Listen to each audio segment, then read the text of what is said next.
In the cramped confines of Frankfurt's Jewish ghetto, a new form of power was born not from land or titles, but from pure financial acumen.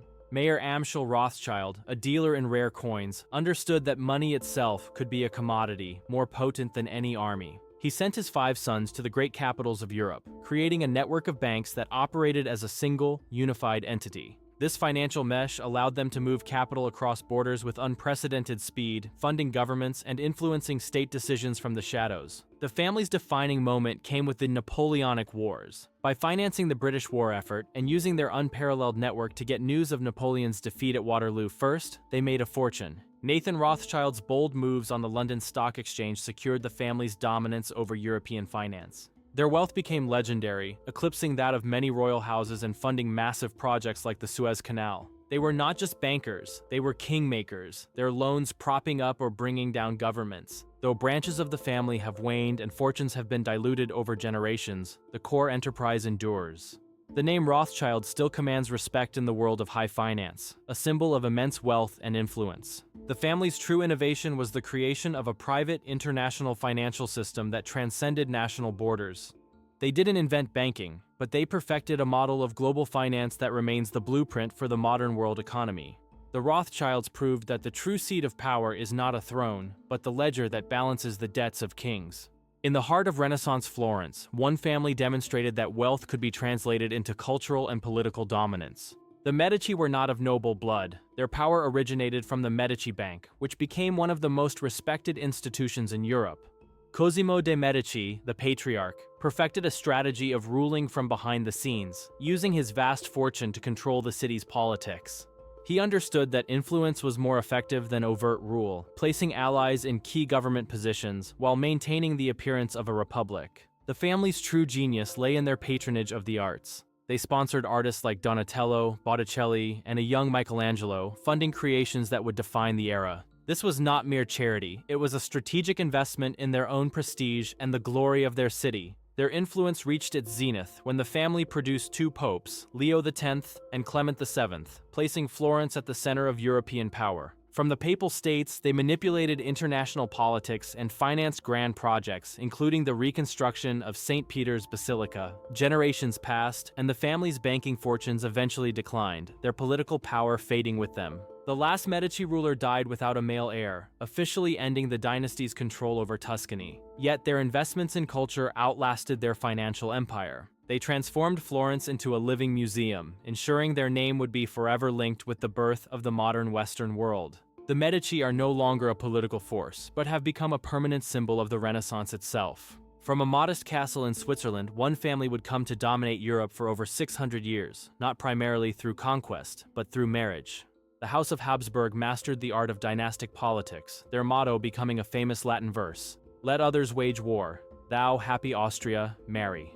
Through a series of strategically brilliant weddings, they acquired Burgundy, Spain, Bohemia, and Hungary. Their lands stretched from the Americas to the Philippines, creating an empire on which the sun never set. The apex of their power came under Charles V, who was simultaneously Holy Roman Emperor and King of Spain. He ruled over a vast, multi-ethnic collection of territories, facing challenges from the Protestant Reformation, the Ottoman Empire, and rival kings. The Habsburgs became the primary defenders of Catholic Europe against Ottoman expansion, a role that defined their identity for centuries. Yet the very strategy that built their empire also contained the seeds of its destruction. Generations of inbreeding to preserve their bloodline led to severe genetic defects that weakened their heirs.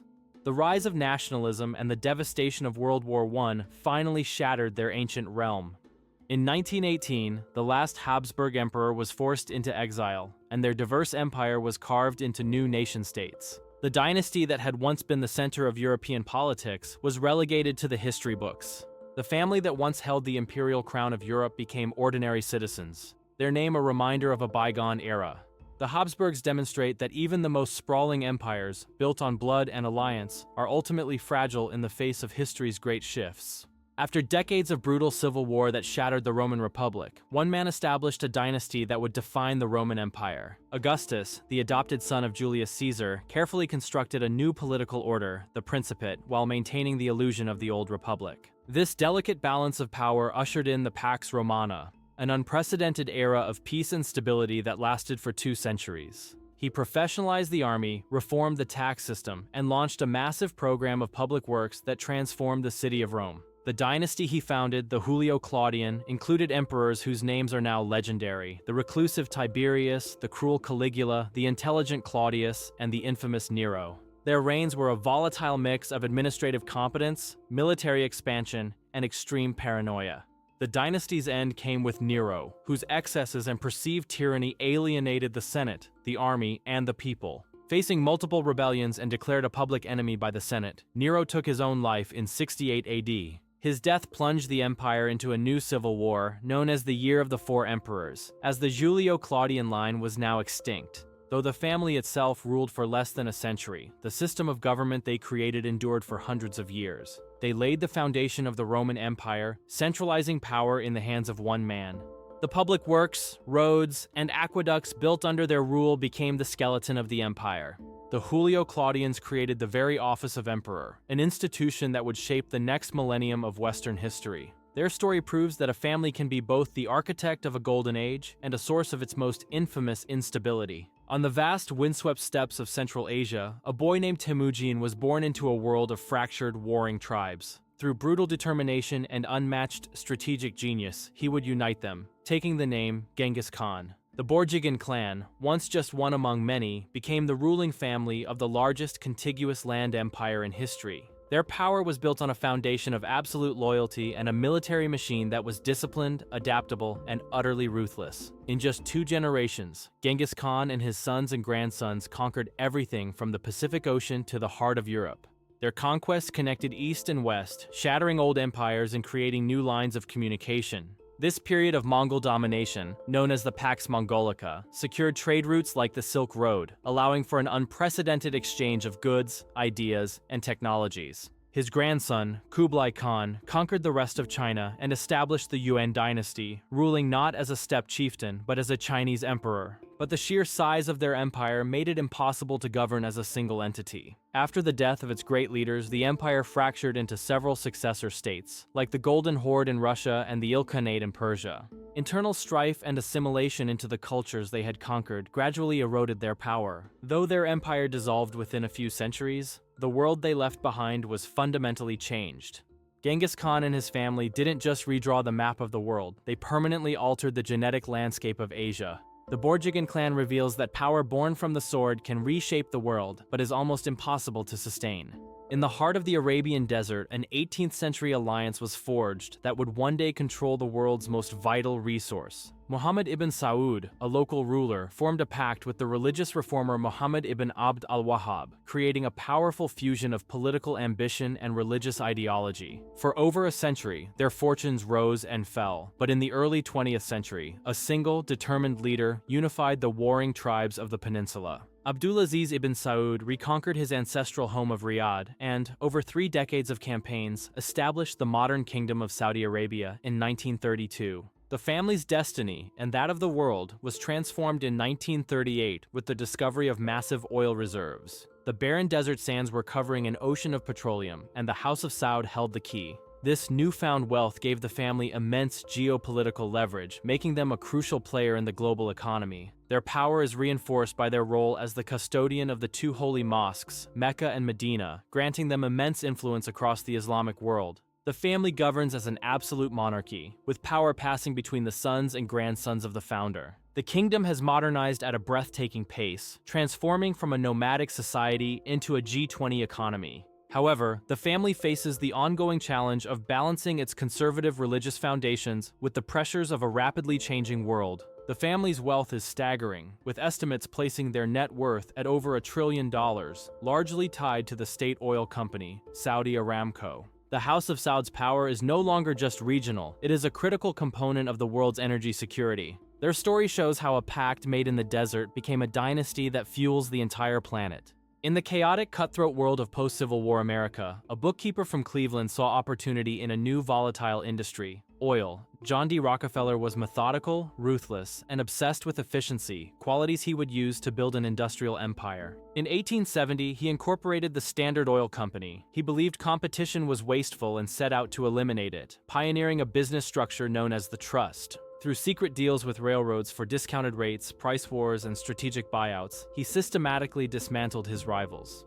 By the 1880s, Standard Oil controlled around 90% of the oil refining business in the United States, the world's first great monopoly. His dominance was so absolute that it spurred a public backlash and the creation of antitrust laws designed to break up monopolies. In 1911, the Supreme Court ordered Standard Oil to be dismantled into 34 separate companies. But this was not the end of the family's power. The breakup ironically made Rockefeller even richer, as the shares in the new, smaller companies soared in value. The family then embarked on one of the greatest acts of reinvention in history, shifting from industrial titans to philanthropists. They established foundations that would have a profound impact on medicine, science, and education worldwide. The name that was once synonymous with monopoly became associated with public good. The corporation John D. Rockefeller built was broken apart by the U.S. government. But the Rockefeller family proved that influence, when converted from pure profit to philanthropy, can become even more enduring. When Alexander the Great died without a clear heir, his vast empire was torn apart by his ambitious generals. One of them, Ptolemy, secured for himself the richest prize, Egypt. He established a Greek dynasty that would rule over an Egyptian population for nearly 300 years. The Ptolemies maintained their Greek identity, ruling from the newly built cosmopolitan city of Alexandria. Their most enduring project was the patronage of culture and learning. They founded the Great Library and the Museum of Alexandria, turning the city into the intellectual capital of the ancient world. While they presented themselves as traditional pharaohs to their Egyptian subjects, they ran the kingdom as a highly efficient, centralized Greek state. The dynasty's final chapter was dominated by its most famous member, Cleopatra VII. Faced with the rising power of Rome, she used her political and personal skills to navigate the deadly politics of the late Roman Republic, allying herself with Julius Caesar and later Mark Antony. Her fate, and that of her dynasty, was sealed at the naval battle of Actium. The defeat of her forces by Octavian, the future Emperor Augustus, marked the end of Ptolemaic rule. After her death, Egypt was absorbed into the Roman Empire, ending the last of the Hellenistic kingdoms. The dynasty began as an occupying foreign power. It ended as the last pharaonic house of Egypt, its story a bridge between the world of the pharaohs and the rise of Rome. From beyond the Great Wall, a semi-nomadic people known as the Manchus watched as the Ming dynasty of China crumbled from within. In 1644, they swept south, seizing Beijing and establishing the last imperial dynasty in Chinese history, the Qing. The early Qing emperors were masterful rulers, adopting Chinese customs and Confucian governance to legitimize their rule over the Han majority. Under emperors like Kangxi and Qianlong, the empire experienced a long period of stability and prosperity, known as the High Qing era. They massively expanded the empire's territory, creating the territorial basis for modern China. At its peak, the Qing dynasty ruled over a vast multi-ethnic state, and China's economy was the largest in the world. But by the 19th century, the dynasty faced a dual crisis: internal decay and the aggressive expansion of Western powers. The Opium Wars exposed the military and technological weakness of the Qing, leading to a series of humiliating unequal treaties. Internal rebellions, like the devastating Taiping Rebellion, further crippled the state and resulted in tens of millions of deaths. The dynasty struggled to reform, but could not adapt to the pressures of the modern world. In 1912, the Xinhai Revolution forced the abdication of the last emperor, ending over 2,000 years of imperial rule in China. The fall of the Qing didn't just end a dynasty, it ended an entire system of governance. The Manchu rulers began as foreign conquerors. They ended by defining the very borders and the multi-ethnic character of the modern Chinese nation. The story of America's most famous political dynasty begins with the fierce ambition of one man. Joseph P. Kennedy, an Irish Catholic outsider, built a massive fortune in stock trading and real estate. Determined to see his sons reach the pinnacle of power he was denied, he groomed his children for public service, pouring his wealth and connections into their political careers. After the death of his eldest son in World War II, the family's hopes fell upon the second son, John F. Kennedy. JFK's election as president in 1960 marked the family's arrival at the center of American power. His administration, known as Camelot, projected an image of glamour, intelligence, and youthful optimism. He appointed his brother Robert as Attorney General, making the family's influence on national policy direct and profound. The Camelot era came to a shocking end with the president's assassination in 1963. This event was the first in a series of tragedies that would become known as the Kennedy Curse, solidifying the family's place in a narrative of triumph and loss. The family's political ambitions continued with Robert Kennedy's presidential run in 1968, which also ended in tragedy. The youngest brother, Ted Kennedy, went on to have a long and influential career as a U.S. senator. Though their time at the height of executive power was brief, the family's impact on American politics and culture was immense. The family sought the ultimate political prize. They became instead a permanent fixture in the American imagination, a symbol of both limitless promise and profound tragedy.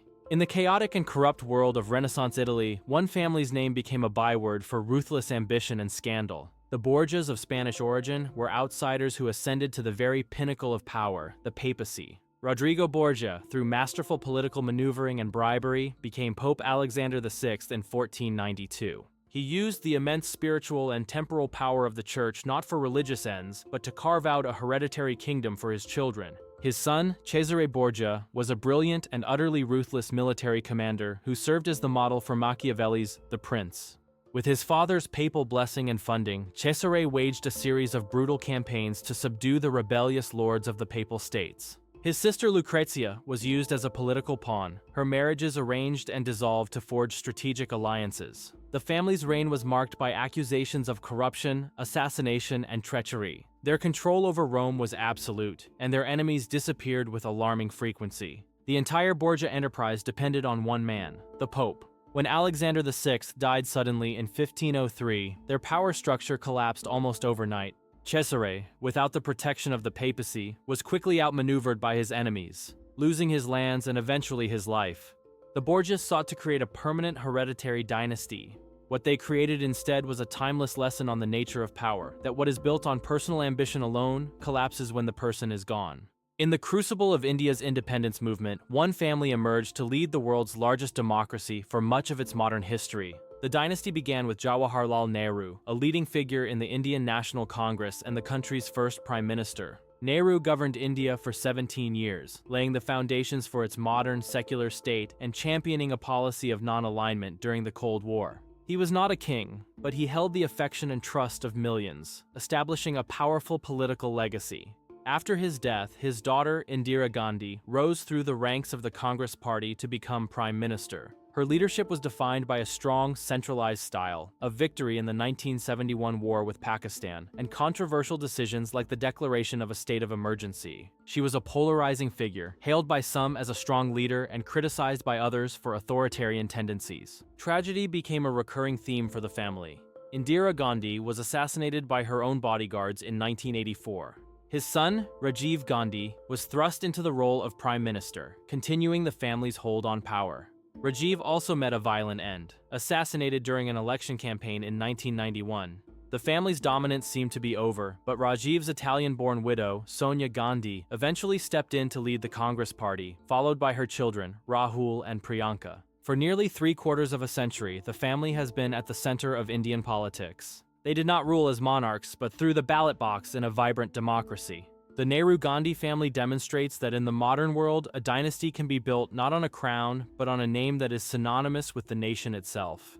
After a century of bloody civil war known as the Sengoku period, Japan was a fractured land of warring daimyo, or feudal lords. 3 great unifiers arose to end the chaos, but it was the last of them, Tokugawa Ieyasu, who would found a dynasty that would rule for over 250 years. Following his decisive victory at the Battle of Sekigahara, Ieyasu was named shogun by the emperor in 1603. He established a new military government, or shogunate, in the city of Edo, the small fishing village that would one day become Tokyo. The Tokugawa clan's power was based on a rigid system of control. They established a strict social hierarchy, disarmed the peasantry, and required every daimyo to spend alternate years in the capital, a sophisticated system of hostage-taking. To eliminate foreign influence, which they saw as destabilizing, the shogunate implemented the Sakoku policy, severely restricting trade and forbidding Japanese from leaving the country. This isolationist policy ushered in an era of unprecedented peace and stability known as the Edo period. With the samurai class no longer needed for warfare, a vibrant urban culture of merchants and artisans flourished.